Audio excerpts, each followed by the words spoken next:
ஆலங்குடி அருகே உள்ள குப்பக்குடி கிராமத்தில் அமைந்திருக்கும் கண்ணக்காரன் பெரிய பிச்சி அம்மாள், மதுரை வீரன் சுவாமி, முனீஸ்வரர் சாம்பான், கொம்புக்காரன் மற்றும் ராக்கம்மாள் ஆலய தெய்வங்களுக்கு 5 ஆண்டுகளுக்கு ஒரு முறை மட்டுமே நடைபெறக்கூடிய மது எடுக்கும் விழா நடைபெற்றது. புதுக்கோட்டை மாவட்டம் ஆலங்குடி அருகே உள்ள குப்பக்குடியில் கண்ணக்காரன் பெரிய பிச்சி அம்பாள் மற்றும் பரிவார தெய்வங்களுக்கு கோவில் அமைந்துள்ளது. இக்கோவிலில் 5 ஆண்டுகளுக்கு ஒரு முறை மட்டுமே நடைபெறக்கூடிய மது எடுப்பு திருவிழா இன்று வெகு விமர்சையாக நடைபெற்றது.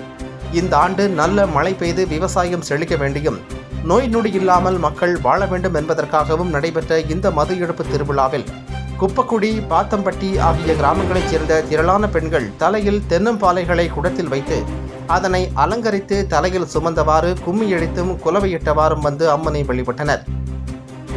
இவ்வாறு சித்திரை மாதத்தில் நடத்தப்படுவதன் மூலம் அந்த ஆண்டு நல்ல மழை பெய்து விவசாயம் செழிக்கும் என்பது அப்பகுதி மக்களின் நம்பிக்கையாக உள்ளது.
வருக வருக